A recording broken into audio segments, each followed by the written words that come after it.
All right, this is Tim Cain, 5 traits in a good producer. And like I was saying before I started the recording, I'm not a producer. I've never been a producer, but there are a lot of similarities between game design, especially if you're in like a leadership role, like lead game designer or a creative director, and production, because you are often thinking about time, what other teams might need to do their job on this. You're creating the design spec or the design document for those other teams. So you are often thinking about, okay, this new feature is going to be, this is going to require a lot of art, which means I don't know if they have the time.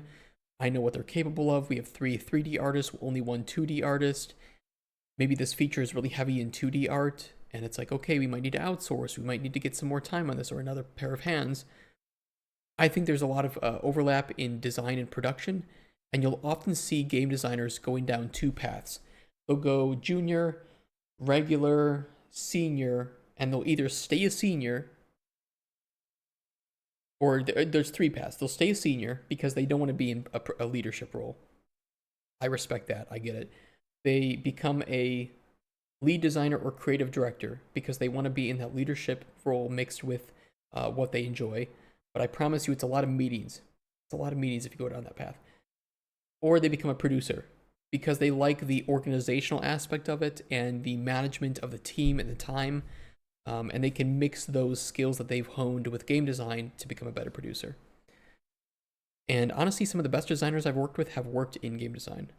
Very, very knowledgeable and experienced, and they understand what every team needs. Hi, everyone. It's me, Tim. I And did. today I want to talk about what makes a good Yeah. producer. This actually comes from a question from Phil SP26 who asks, I was wondering if you wouldn't mind sharing what makes a good producer. What are you looking for? And advice for those who plan on heading into that role. That is a very good question, Yes. Phil, because I'm always surprised at what people think they want in a producer, or even that they don't know what a producer is. The producer, Okay. 30 seconds in, I have to pause because I want to state what I think or what I like in a good producer and see if Tim can just destroy my opinion.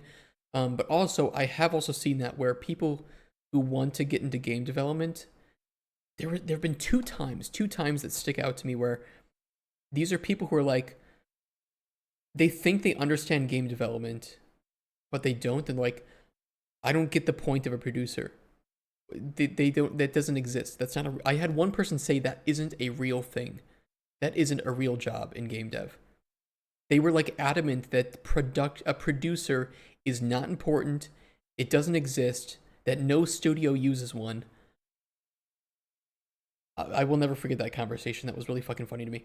And then there was another time where some kid, these are just like kids. They're just naive. They don't understand it. But he was telling me that it was a useless job. Why do you need somebody to manage the team when the team can just manage themselves? And it's like, oh boy, if I could tell you just how important a good producer is. It's hard to stress how important a good producer is because they can save you so much time and so much effort. What I look for in a good producer is organization and communication skills. Very similar to what I would look for in a good designer. They are somebody who understands they're just up in everybody's business. They understand what it takes, and they can properly organize and manage the workload in a way that saves everybody in the development team time. The less time that I spend in Jira or in a task management software, the better. And the more time that a producer can say, okay, I've already run this through with the lead artist, and here's the notes that they've given back to me. I'm going to pass them on to you. Thank you. You just saved me time, and now I don't have to do that, right? Every job is good if the person doing it is good. If they suck, then yeah, I want them up in my ass 24/7. I agree. I don't want a producer, it's wasting my time. But I want a producer who knows what I'm doing, who knows the challenges that I'm going to face, who can anticipate those, and can clear some of the roadblocks for me so that I don't get blocked. Or like, oh yeah, I saw that you were working on this, and I saw that you maybe needed to consult with the lead artist.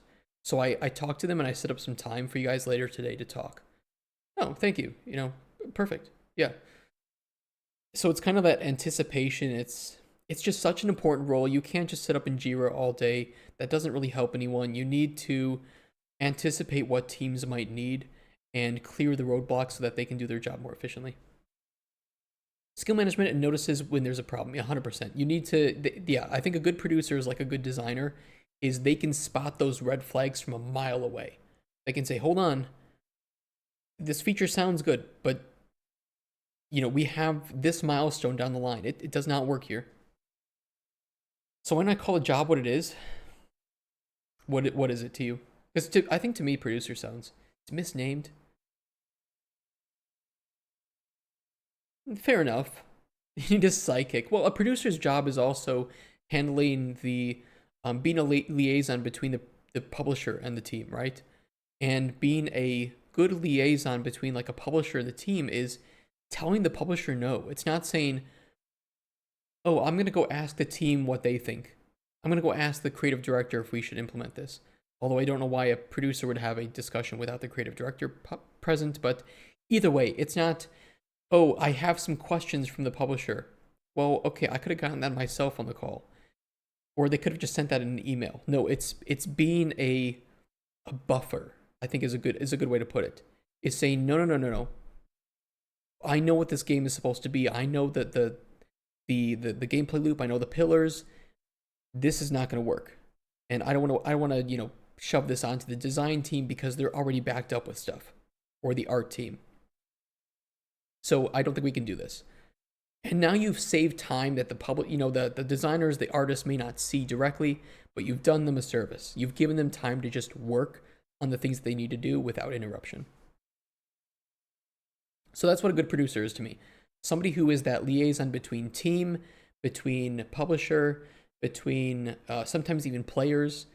They're just going in between these three things constantly, making sure roadblocks are removed and making sure everything is organized and up to date. Like, hey, we're good to go. We're good to go. We're going to reach this milestone, no problem. Or hold on, stop. We're not going to reach this milestone.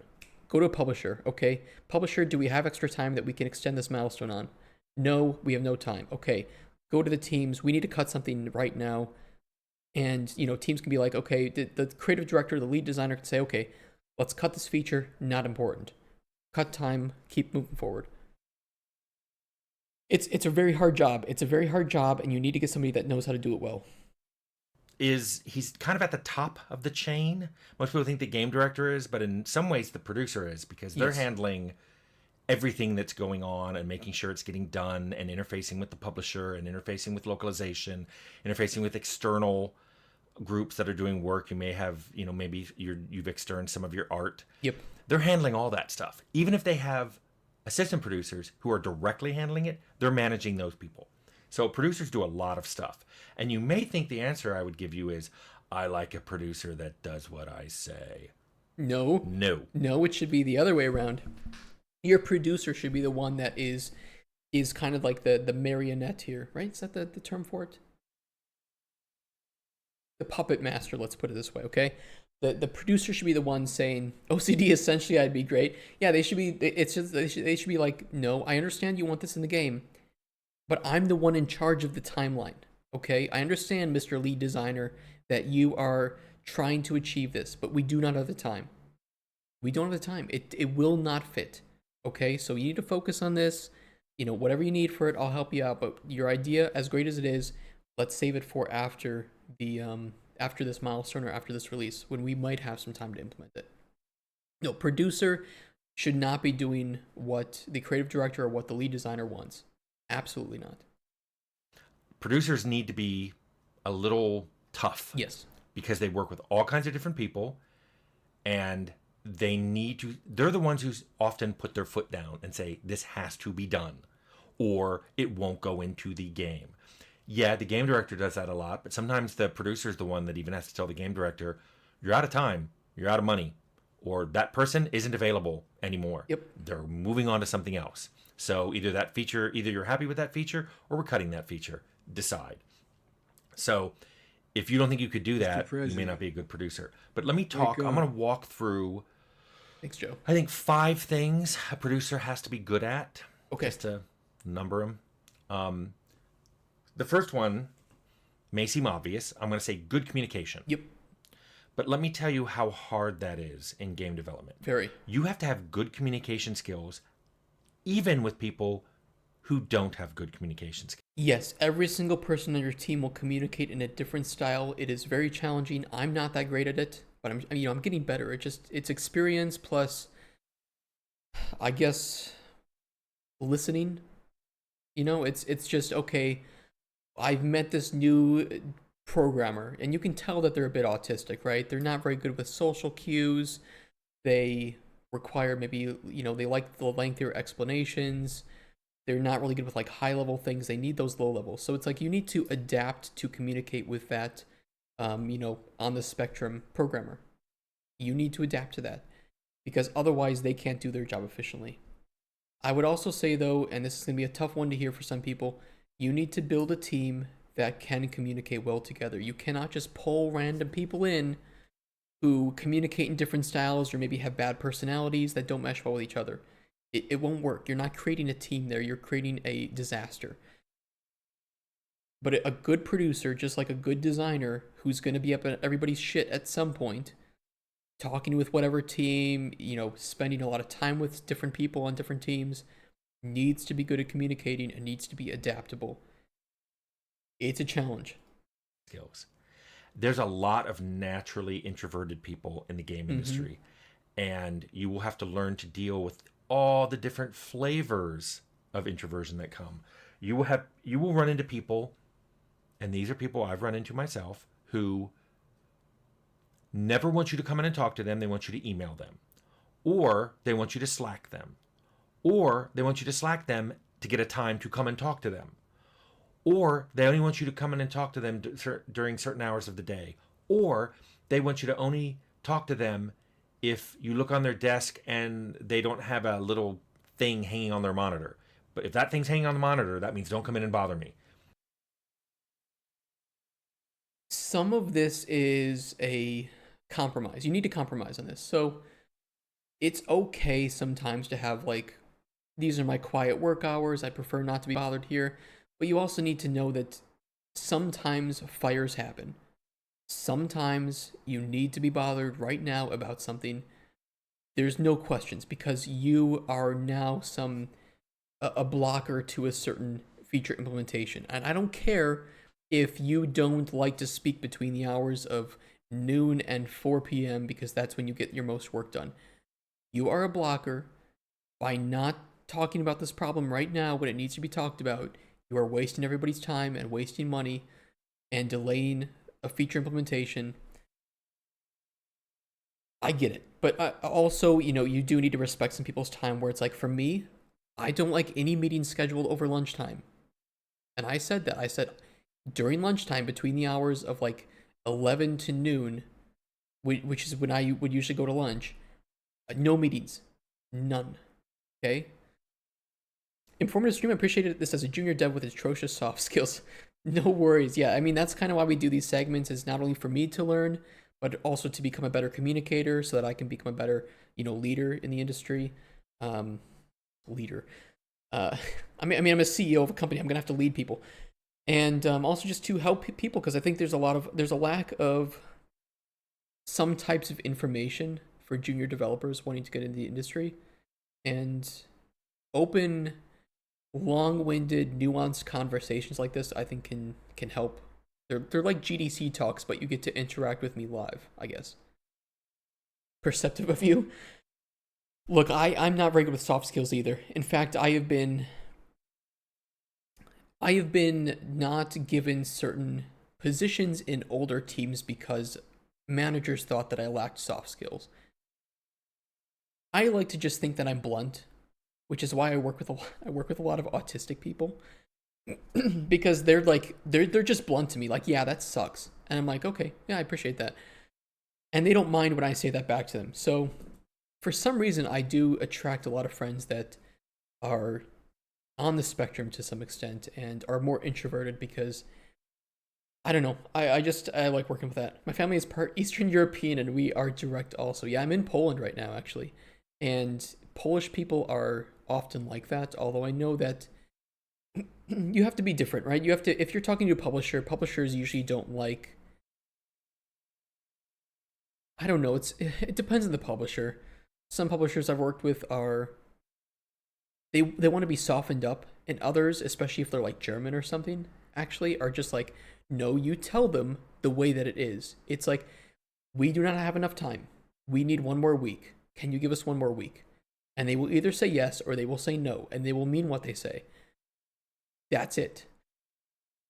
You're Russian and Ukrainian, yeah. So I assume that it's relatively similar with the directness or the bluntness with Polish people, just the Slavic nature of it. But yeah, I actually kind of like working with Germans in that way because I appreciate that. Hi Tim, my name is not Tim. Just so you know, that is Tim is on the screen. Currently working as a motion designer and video editor, sound designer. I'm not happy with my job because I work for corpo clients, and I would love to pursue my passion for games and game dev. Currently doing several online courses to enhance my Blender skills. Nice. I'll be starting on a course of basics in Unreal Engine for beginner game devs. Do you think this is the right path for me? How to get into game dev industry, or would you recommend a different approach? Motion designer and video editor, and a sound designer. You don't like it because you work for corpo clients. You like to pursue your passion for games and game dev.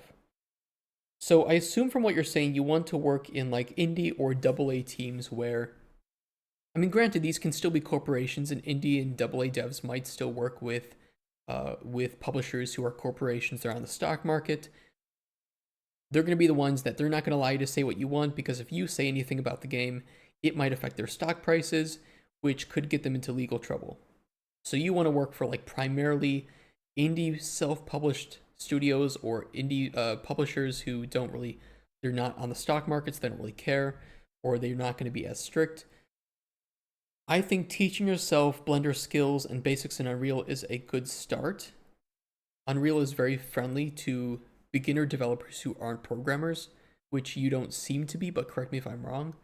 I'm not a programmer either, though I do a lot of programming with blueprints. So no, I think you're on the right path, and I would just say keep it up. Join some game jams if you want. I think your abilities as a motion designer, video editor, sound designer can be very useful in smaller indie teams where wearing multiple hats is a boon. So no, I like your approach. I think your approach is on the spot. Yeah, autistic and ADHD people are very blunt. Yeah, I actually really like that. I'm very okay with it. Sometimes it hurts. Like sometimes they're so blunt that it's like, oh, ouch. But if something sucks, I want somebody to say that it sucks. Not to be like, oh well, yeah, it's pretty cool. I could see people liking that. It's like, no, if something sucks, it sucks. We just need to be honest about it. Save everybody time. Save the players the trouble of telling you it sucks.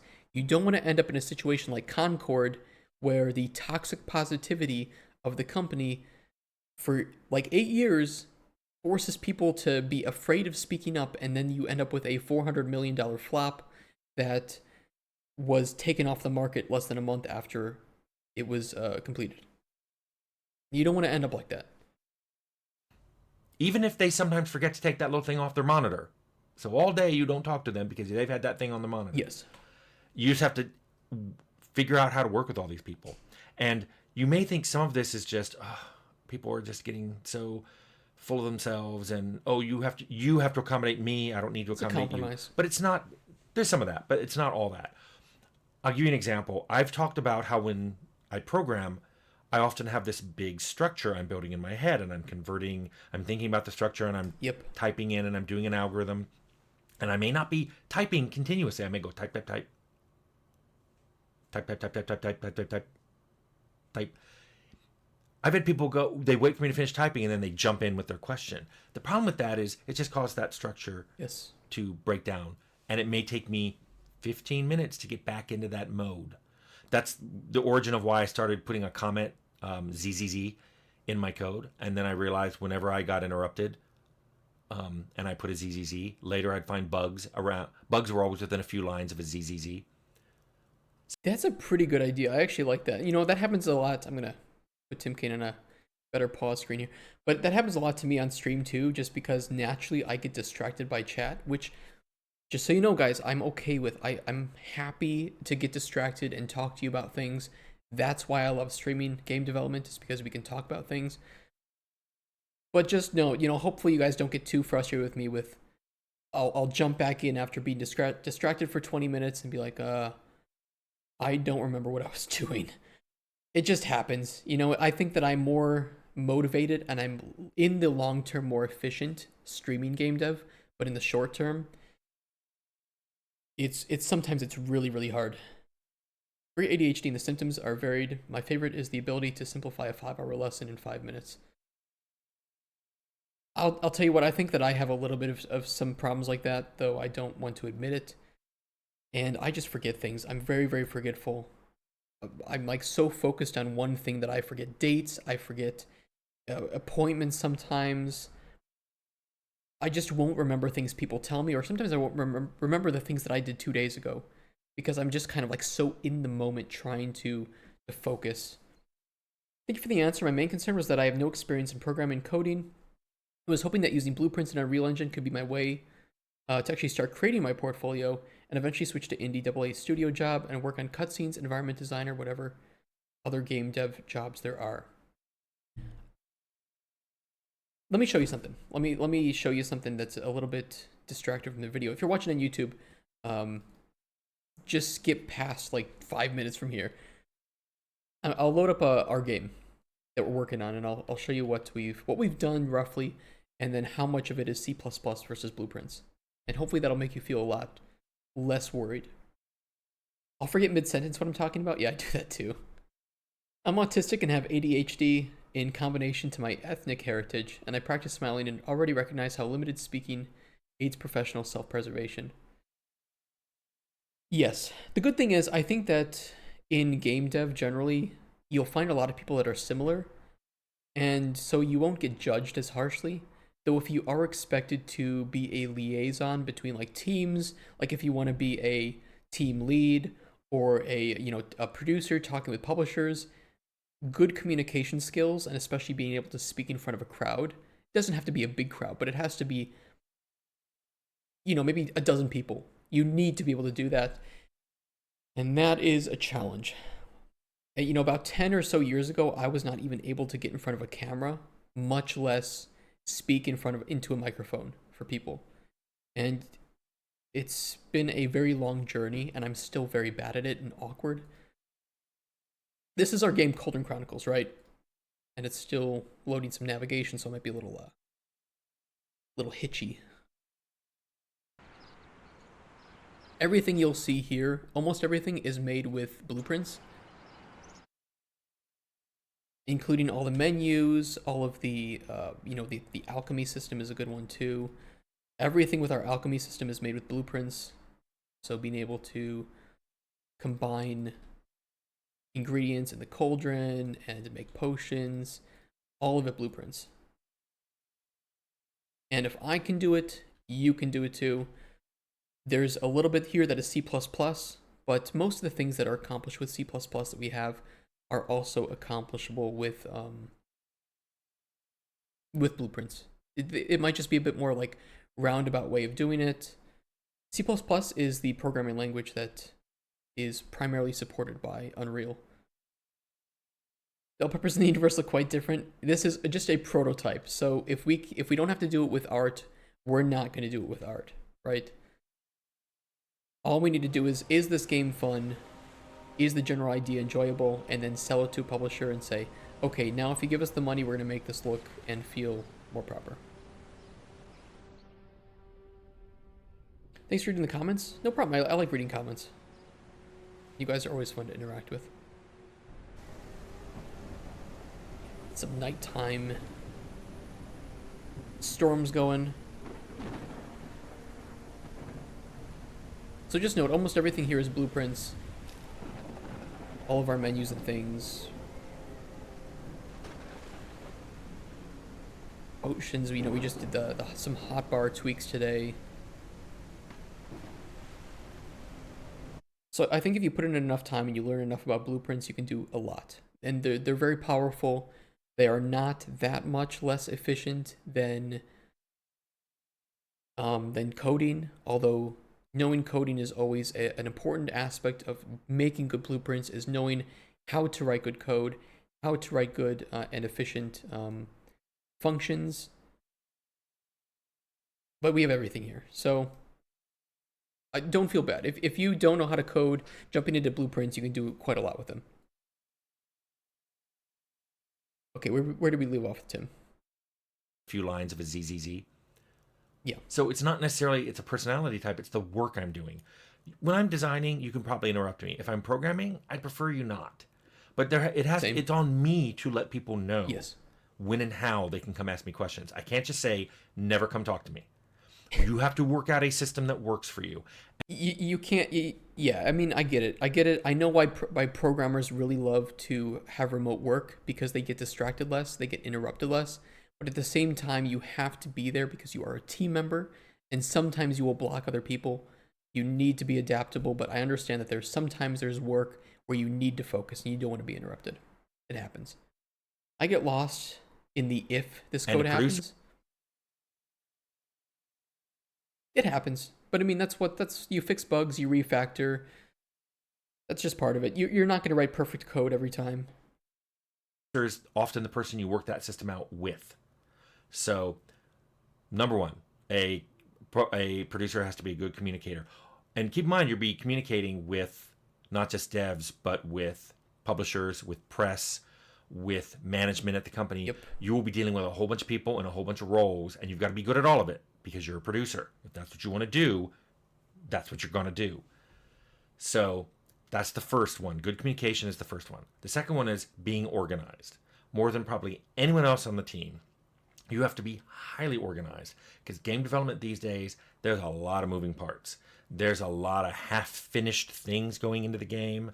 Some because they've been asked, hey, put in what you've got. Yeah. We can at least use it until it gets textured. Just use it, use it as like a minimum viable product version. We'll texture it later. It's like, well, the producer needs to keep that in check then. They need to say, okay, we have finished this feature because we said we're going to do it later, which means we need to schedule doing it later. Or this is the release version. And are we happy with this? Does this meet our standards for the rest of the game? Sometimes it might not. Sometimes you may not have an option because you don't have any time to finish it. And you can see this in games with half-finished, features being released and making it into the final product. And it sucks. I fall somewhere between junior to intermediate web dev and giving myself 2 years in my own time to build something with blueprints and hopefully pivot into game dev. Yeah, 2 years is more than enough time. I don't know what the scope of your ideas, but if you ever want to share it when we're streaming, we'd love to talk about it and just say, we have programmers in the chat, we have artists in the chat. I'm a designer primarily, and we can all just kind of give feedback or say, oh, maybe you could do this with it. Just everybody can help make each other's game better. Game looks great. Thank you. All the art is placeholder, I will say. I'm not an artist. I don't like to lie to players. Here's what we use as plugins. Here's the art packs. It's all just a prototype as a placeholder. Thank you. You really put my mind at ease, and I appreciate it because I was really anxious about this recently because I really thought that I am not worthy. You are worthy. Don't have enough in me to actually eventually become game dev. You do some game jams. If you don't know, itch.io has a jams page. If you're new to game dev, if you're in the junior aspect, you want to meet people, this is a massive, massive, massive list of currently running game jams. They each have their own page. The Cosmic Horrors Jam just started. They usually have a Discord server where you can meet other people doing the game jam and form groups. And you can just engage with them. Sometimes they have rewards, like cash prizes for people who make the best game. This is a really, really great list to go on. Like, we're almost through October. Oops, I just clicked on that. This Scream Jam 2024 is about to start. There are 5,119 people that are part of this. They're sponsored by Cinti, actually, in GDevelop. There are prizes. Cinti is giving $100 per person to first place. There's a 15% discount code on Cinti assets because of this jam. Here are some rules. and here is their Discord server where you can join up with other people. Highly recommend doing game jams if you're new to it. You'll learn a lot. It does not matter if you make the game. What matters is that you learn more about how to make games. You meet with people with similar skill sets oftentimes, or not skill sets necessarily, but skill levels of different skill sets. And you can maybe work on them on a game in your own free time if you liked working with them and they can augment your lack of ability in some way. So check this out. Highly recommend it. You will never ever come out of a game jam, I think, in a worse scenario than when you went in. Sorry, my voice is starting to run out for today, so if I get a bit raspy, forgive me. Sometimes half-finished things go in because they literally want to test it. Hey, we've got it to a testable state. It's not done, but we can see how it works. You've got to track that. It's in the game, but not completed. Meanwhile, you have to track all the things that are in pipelines that are partially completed. Yes. And because these days, any particular feature Heroes or for even Fall. asset that goes in the game isn't done by one person, you got to track that and you got to know where everything is. And you have to know when you're approaching some kind of deadline, not a deadline set by a director or a deadline set by a publisher, a deadline that you yourself has realized is happening because if something isn't taken to a certain completion state in time for someone else to take over and do this, and then someone else to take over and do their thing, you won't be done in time for a deadline that's months off. So it's Yeah, I mean it's anticipation. He's right. It's where you, I think you worded it well, but I'll rephrase it in kind of maybe a different way, where your job is that organization, that communication, but also the deadlines of where's our point of no return. Where is the point of no return for design on this feature? Where if we have to fix something, we can't go back. Where's the point of no return where this is it? If this is the way that it is at the end of this deadline, we have no time left. We've gone through our buffer period, or we can't fit this into buffer period. That's it. That's what goes into the final game. And maybe you can go to a publisher and say, okay, well, can we push the release back by a month? Is that possible? I mean, sometimes they'll say yes. Sometimes they'll say yes, but we won't pay you. Oftentimes they'll say no because we have physical releases or a simultaneous release. We have a window in 1 month after this, a game that is similar gets released, so we need to be out and about ahead of that release. We have physical copies, and if we have to pay for 1 month for these to be stored in a storage unit around the world, that's a lot of money. That's a lot of money that's just sitting there and that's doing nothing for you. Or we've done marketing campaigns, and if we delay it by a month, all that marketing goes out the window. Or in 1 month, there's a Steam sale, and so our visibility on Steam's store page is non-existent. That's the worst time, is when you have like Steam Winter Sale. Nobody's looking at new releases on Steam Winter Sales. Nobody's, you don't get that. You don't get that feature page. I think Silent Hill had it up until yesterday, right? Like, this does not show up in the sales. And so if you release during a sale, you are fucked. Definitely join some jams and give it a try. Hey, best of luck, and let me know how it goes. And if you make any games, we'll be glad to play them. it seems weird that you're going to someone going, you have to be done Friday, even though the deadline for this thing may be next month. Yep. And it's because there's a lot of people who need to use that feature or that asset after that person. A lot of times it's art and localization.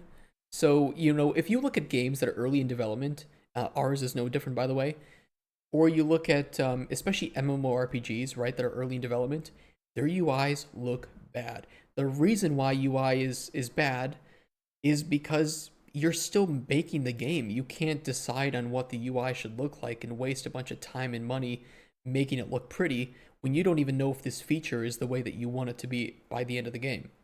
So certain things are difficult to show to players like this. This is kind of a tangent, but it's very unlikely for developers to show like prototypes or early versions of systems to players, because players will look at the superficial aspects like the art or the UI and say this looks ugly, when it's like, well, yeah, because we haven't finished with this feature yet.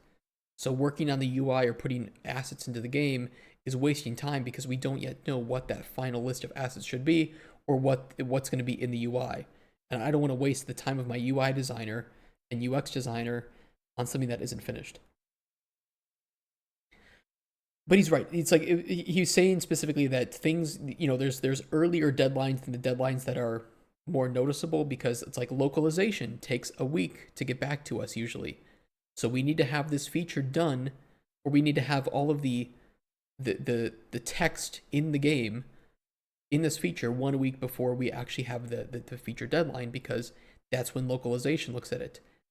Another good example is day one patches. Who here hates day one patches for games? Guess what? They're not going to go anywhere. The reason they exist is because it takes Sony and Microsoft sometimes up to a month to review your game's build before it gets made live. You have to go through certification. Well, you're not just going to stop working on your game for a month before the game is released. You're working on it up until release. So your day one patch is a necessity because the build you give to Sony and Microsoft is already being reviewed, like I said, sometimes 1 month before it gets released. So you have a day one patch ready for players to download to fix the bugs that may not have been caught for that release build. It sucks, but it is what it is. And I think that it's kind of a good thing that it exists because it means that console builds of games are usually very stable and usually don't have a lot of issues. Sony and Microsoft are very, very strict on these things. Or that asset after that person, and you're the one who knows it. You can't expect everyone working on it to know that, but the producer has to know it. They have to be the most organized person on the project. So that's the second thing. The third thing is they do have to be knowledgeable on game dev. I've met some producers who don't think that's true. Same. And have said things like, well, we might as well be making shoes. No. Oh, fuck, I hate working with producers. Okay, so the two best producers that I've worked with, one was previously a game designer for over 10 years. Amazing. The other one was a lead QA for, I think, like 5 years. And I mentioned this before, I think in the previous video, that QA and design have a lot of similarities where they're usually up in other people's business, or they have to understand how other people do their job. And so it's very natural for people in designer QA to go to production because it's not what's the word I'm looking for? It's not a huge jump in terms of skill and knowledge. It's like, well, I'm up in everybody's shit now too. I'm doing it more organized, and now I'm talking with publishers, so I'm doing a bit of like biz dev, things like that. Best producers I've ever worked with were either designers previously or QA, though I think that you can really do this from any role. I just think I agree with Tim. Have some game development experience. You are not making shoes.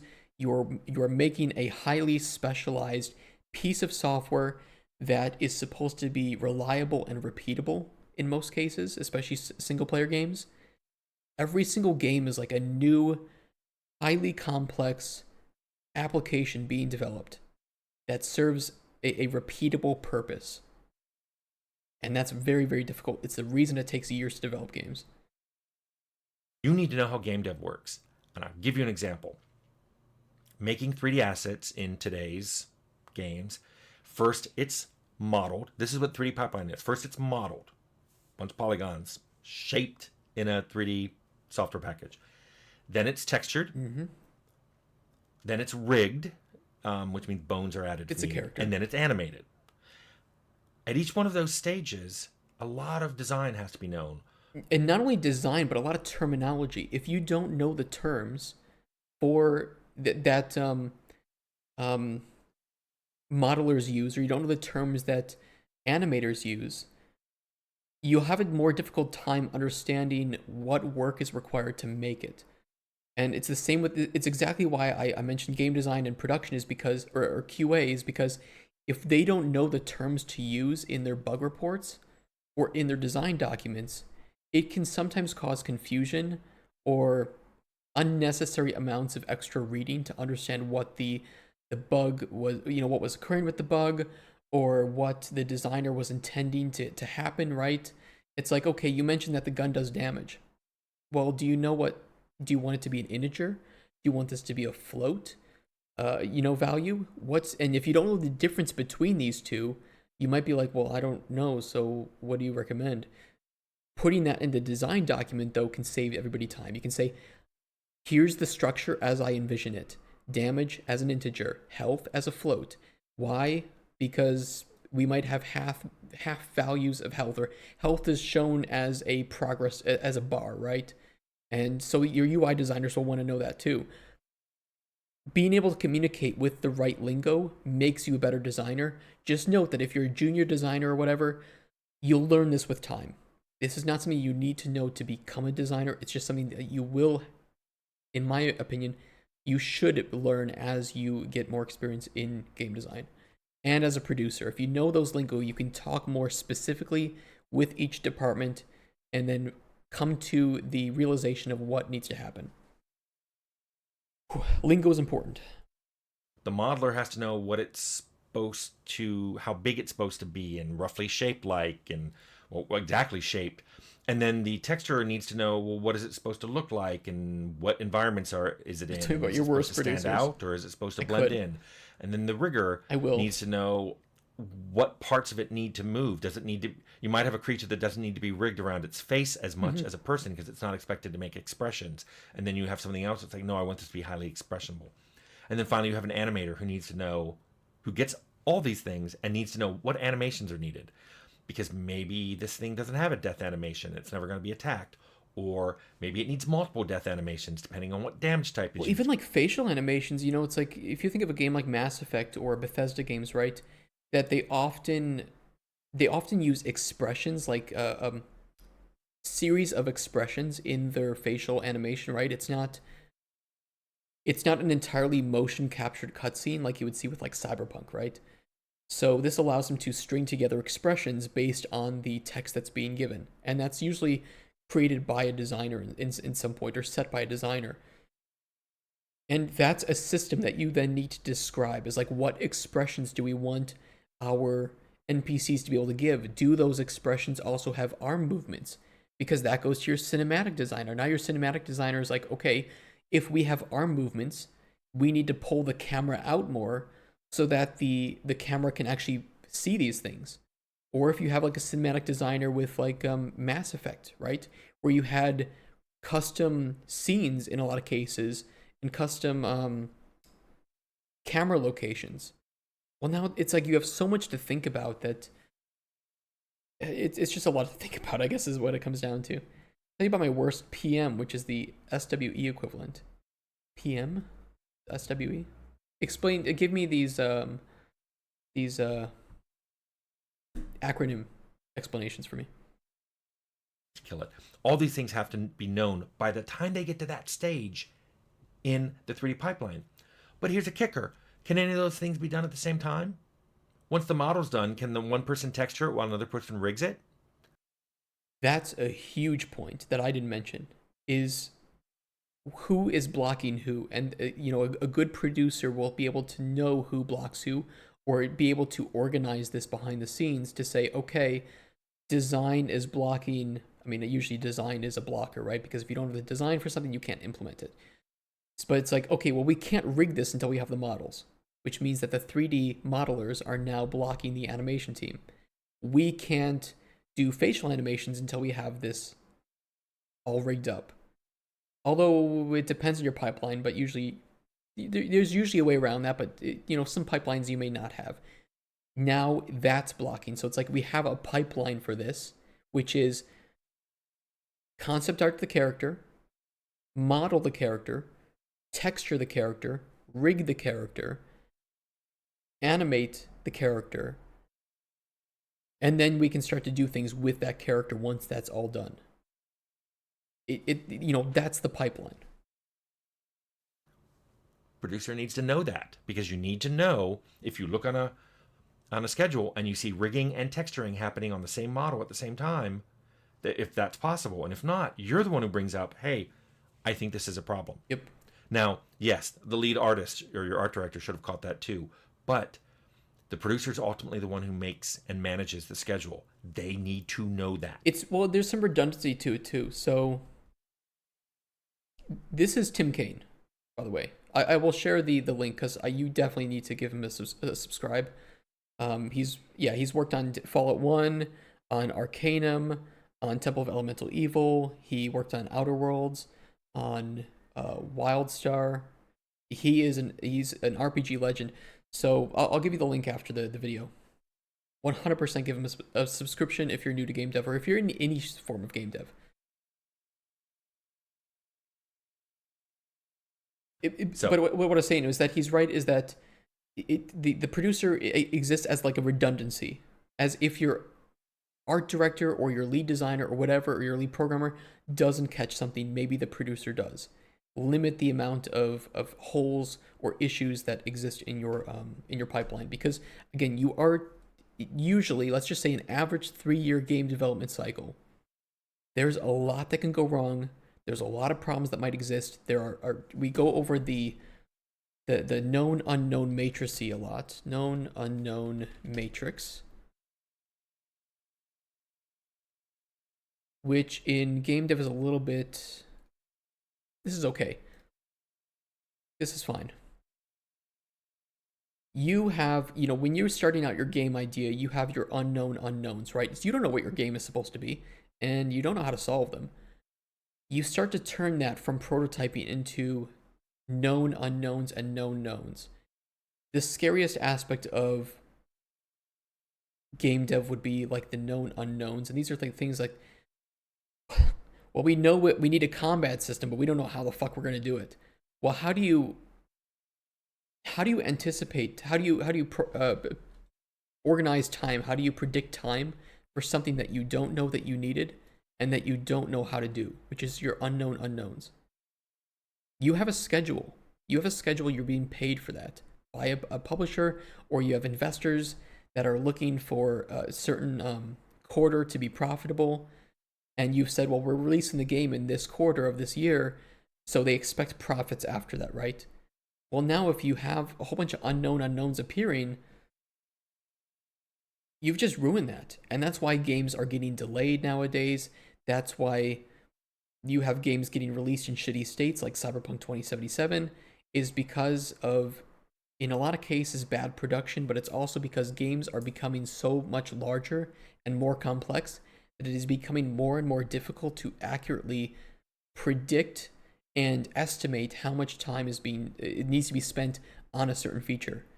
That's why you prototype. That's why you do pre-production, is to turn all these unknown unknowns into ideally known knowns. We know that we need to make it, we know how we need to make it, and we can more accurately estimate the amount of time that we need to make it. Anything that has the word unknown in it on this matrix is scary. The best ones are the unknown knowns. Things that randomly appear that's like, oh shit, we need to add this. But we know how to do it. The scarier ones are the known unknowns or the unknown unknowns. These are things that you need to prototype, in this case, in known unknowns. You prototype to turn them into known knowns. Or the unknown unknowns, which are the scariest things of, oh shit, this appeared. How do we fix this? We don't know. Everything's on fire. Pre-production is your key. It turns everything into ideally known knowns. Or known unknowns that you say, okay, well, we know we need to prototype it.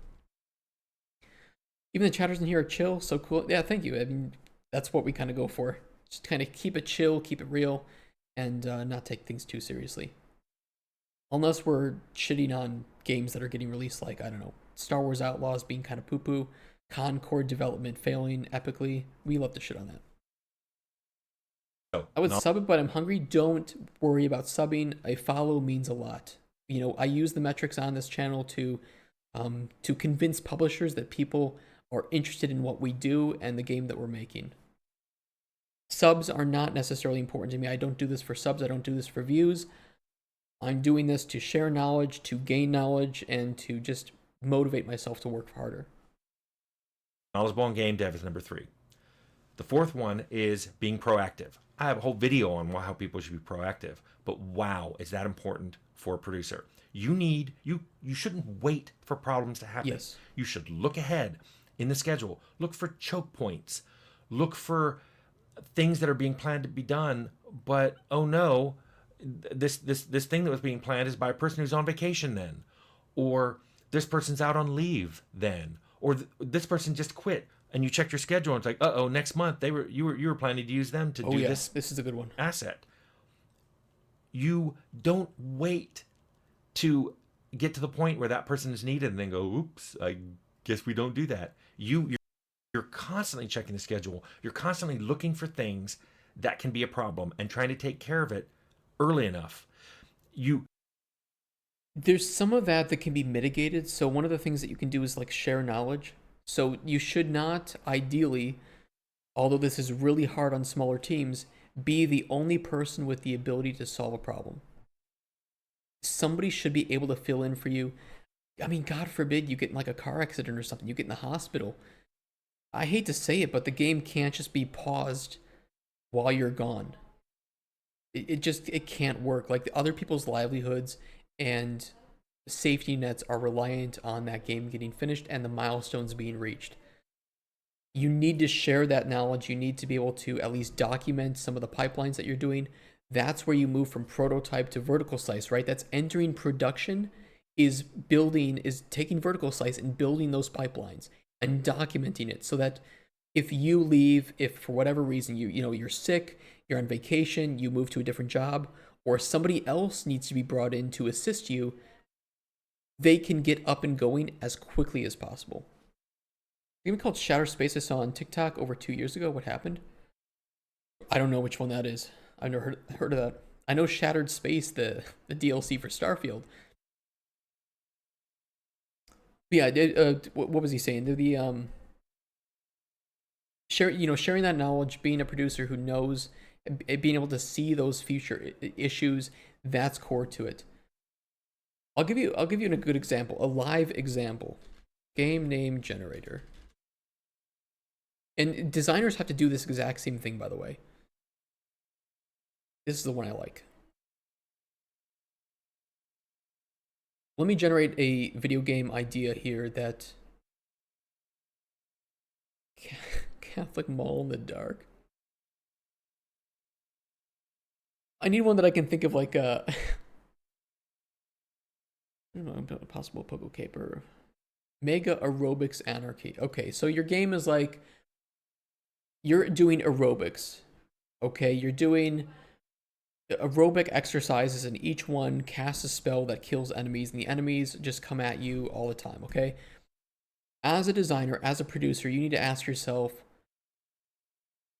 where are the potential issues here with your skills, with your team's skills, with the amount of budget you have? It's like, okay, well, we have a lot of like characters, we have a lot of art in here, a lot of visual effects. We have nobody on the visual effects team. We have not hired a VFX artist. We want to have this aerobic spellcasting game. This is an issue. You should spot this right away. That's part of your pre-production, is you're making this game and you're like, oh shit, we need a lot of visual effects for this game. Now you need to budget that. You need to anticipate that. And as a producer, you need to say, okay, that's one of the last things we could do. We could use placeholder VFX and get away with it. But near the end of the project, near the end of the alpha or start of beta, we should be filling in the final versions of those VFX. And so you budget that. You go into your spreadsheet. Let me pull up my budget spreadsheet real quick. A little bit old, but this one will work. Where is it?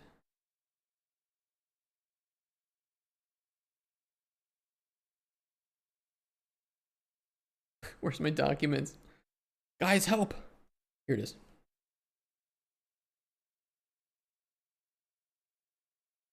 Here's the budget, okay? So you're like, okay, we're ending vertical slice. We only have 5 spells, so we should have just like 5 fully finished spells in the game for our aerobics game by the end of vertical slice. We need to either pay somebody for that outsource, or we need to, if we know that we're gonna have a lot of VFX in the game, a lot of spells, we need to hire somebody, probably starting here. The last third of vertical slice to work on VFX, probably throughout alpha and maybe finishing up through beta. What are the stages to making a game? That is a good question. We do have a video up on our YouTube about that if you are interested, and it should still be relevant. I can share the link for you guys. Playlist, educational videos. It's a bit older. It's from 10 months ago, but this is our production phases video, which goes into detail of all the different aspects of a game's production schedule and tells you about, what it generally looks like. There you go, guys. The time to look for someone to replace someone who's quitting isn't when you realize there's an asset you needed for your game from them. Hiring somebody new can take months sometimes half a year. And if you're waiting for that person because they're a blocker, you've screwed your game's production schedule. So yeah, it's just another example of why being a good producer is one of the hardest jobs you can do in game dev. It's way earlier than that. It's early enough to put out a job notice, get people applying, run through interviews, Yeah. set a hire date, Yeah. get them on board, get them up to speed. I mean, it could be months. So, yes, proactive is super important for producers. And then finally, deadlines. Producers have to be really good at deadlines. They have to be good at figuring them out, and they have to be good at enforcing them. And this means the producer, and this goes back to communication, they'll be looking at deadlines that publishers set, because here's how much money you have, or here's when we expect to have a demo, or here's when we want to see a vertical slice. You will have deadlines set by press. Hey, press is coming in, and they're going to want to see a walkthrough. So the game has to be stable, and we have to have a region where we can do a walkthrough. That's scary. Press stuff, and especially like going to conferences, you build a specific part of the game, usually a vertical slice, which is why I often say, put the time to make a good vertical slice. If you're new to game dev, I can give you a good example. It's one that I often use. Witcher 3. I think we're all relatively familiar with Witcher 3. You have the White Orchard region. This is my constant use of a good vertical slice. A vertical slice, just like you take a slice of a cake or a slice of a pie, has all of the flavors of the pie, all the flavors of the cake, all the layers. It's just a tiny section of it, right? So, White Orchard is a tiny map that is used as the introduction to the game for Witcher 3. I think it takes about 10 hours to get through White Orchard if you do everything, 5 to 10 hours. But it has every single thing that is in the final game. You have fast travel points. You have boss fights or monster nests. These are. You have the waystones that you can unlock perk points. You have treasure chests. You have anvils where you can craft things. You have quests. You have a quest board. You have a town, a tavern, a smithy, a hidden a cache. You have the quests. You have NPCs. You have all the things that you will find in the larger game, but in a tiny little section of the game. And so this is a good example of, if this is fun for the player to explore and to do things in, and this is a lot less time to take to make than the entire map, which, let's see if I can find a map for this. Velen and Novigrad. This is the whole Velen and Novigrad map. If things are fun here, it is a very, very, very high chance that this will be fun. Because this is the same gameplay loop, just larger. It is you take from your vertical slice, which is a small slice of the pie, and you build out the content around it until you have the full game. So if your vertical slice is fun, and remember, it needs to represent the final game's quality. Everything in here should be in the final quality that you want the rest of the game to be. The reason you do that is for budgeting and time estimations, time estimations, which then go into budgeting, right? You say, okay, it takes us 1 week to add in, let's just say, a quest line with a couple of new NPCs and a new boss to fight. Okay, how many new bosses will you have in the final game? Well, 12 of them. Okay, so it'll take you 12 weeks total time to do that from these departments. And the more accurate you can estimate your game, the more accurate you can estimate how long it's going to take to complete the game. Then you can accurately estimate how much money it's going to take. And then you can set the release date and ideally hit the release date, building the stable, finished game that you've properly budgeted out and estimated with your vertical slice. And if you, again, that's one, that's the biggest aspect. But another aspect is if you need to do any iterations on the game's idea. If you say, okay, well, our monster nests are kind of not enjoyable, so let's do this and this and this to them to make them more enjoyable. Okay, now you need to fix up 1, 2, 3, 4, 5, 6 of them, and not 23 of them. That's a lot. That's a lot fewer things to fix up if there's a problem. That's 4 times fewer things. So your vertical slice is just a really good place to iterate, to build your pipelines, to build estimations, build your budgeting, and determine how large your game is going to be in scope. If you realize, well, to make this entire thing, it takes us all about 3 months to make. Well, we want the game to be in development for 3 years, and we want to have all the content finished after 2 years, right? And take 1 year to polish, to iterate, to bug fix. That's just an example. It's not a perfect example, but 2 years, that's 8 times the length of developing this, which means that our end game map should be about 8 times the size of our vertical slice. Thank you. That was long-winded. I know it's kind of off tangent of what he was saying too, but a good producer, that's exactly what they're going to be working on, is budgeting that out, realizing the time constraints, telling that to the publisher, to investors, to the management, and making sure everything is running smoothly and on time. Through, and we can show off several features in the game that I've met with the game director, and these are the features we're showing off at the press. So I know the reason why I said that. The reason why I went off on that tangent is that a vertical slice is your perfect demo. You can release that to players. You can show that to the publisher. You can show that to at conferences.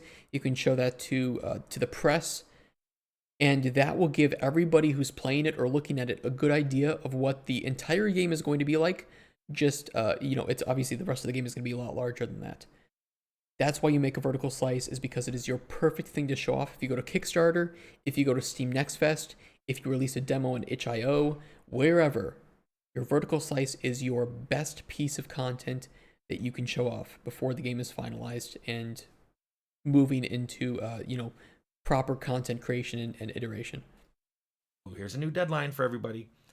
Localization imposes a lot of deadlines. If you're going to be localizing, translating text in the game to different languages, that stuff should be locked. Yep. If narrative designers are still writing dialogues, or they haven't figured out how a quest is going to end, so they're going to add stuff, or they're still playtesting an area, and you've decided, well, let's move this object from this area to this area, which changes what people say, instead of them telling you to go north or telling you to go south, that should be done before localization begins.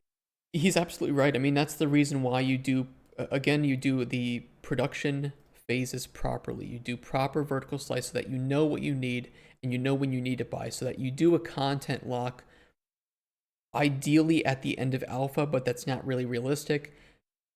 Probably a few months before the end of beta, right? And then the end of beta is your release. You go from beta to release.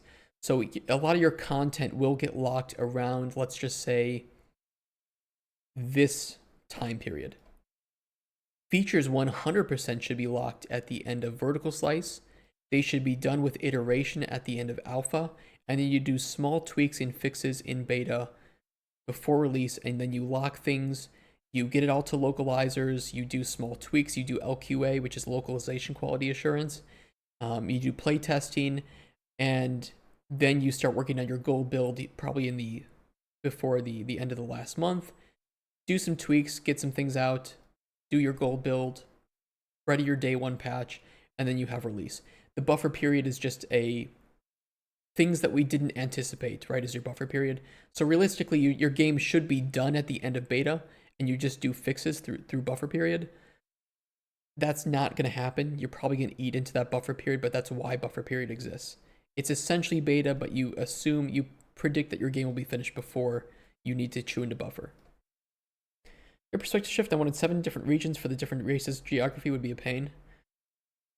Yeah.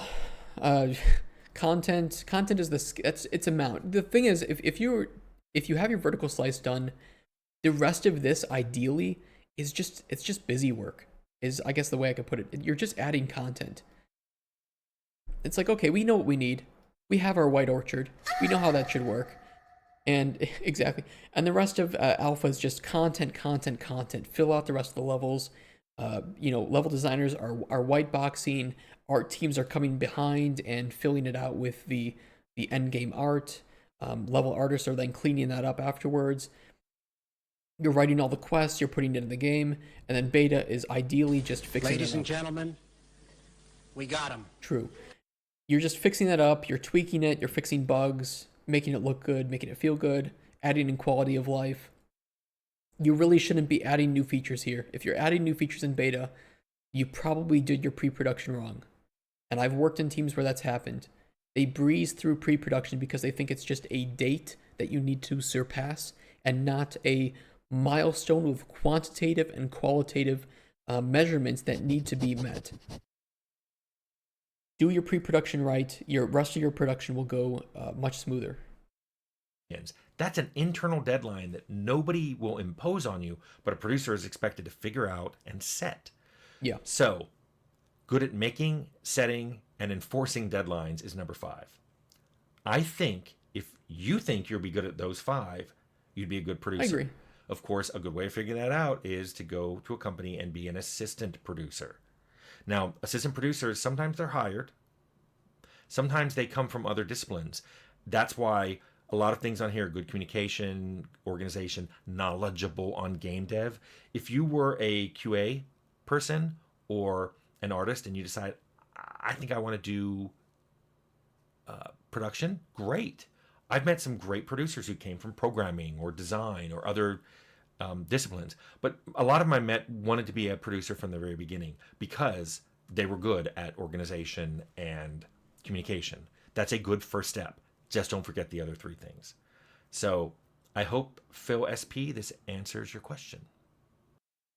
Another obviously great video by Tim. I'll share the link. One thing I want to say is that if you want to be a designer, or I'm sorry, a producer, right now getting jobs in game design or in game development as a junior it's not great. Like, I'm not gonna lie to you, I'm not gonna sugarcoat it to you. It's fucking hell. You are gonna have a really hard time getting a job as a junior. If you want to be a producer, I think it is worthwhile learning about other aspects of game development, like Tim says, but you can also just try jumping in to game jams and offering to be producers for game jam teams. Now, game jams they're very chaotic. You're not really looking to organize that much. You're just kind of embracing the chaos and seeing if something comes out of it. But for the longer ones, you could offer to do that or just offer to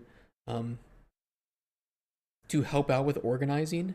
You know, if they have a Trello or something, be the one in charge of that and just help them to become better developers. And you'll learn some things along the way.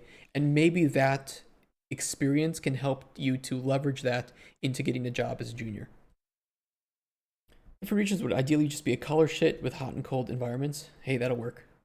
That's easy enough. So yeah, another great video by Tim Cain. We had a lot to say on this one. I apologize if I went off on some tangents. Go give him a like and a subscription. He deserves it. He just pumps out so many awesome videos like this. So thank you again, Tim, for continuing to make awesome content. And if you're watching on YouTube, that's where I'll end that one. So if you're watching on YouTube, thanks for watching, and catch some of my other ones on Tim Cain's playlist.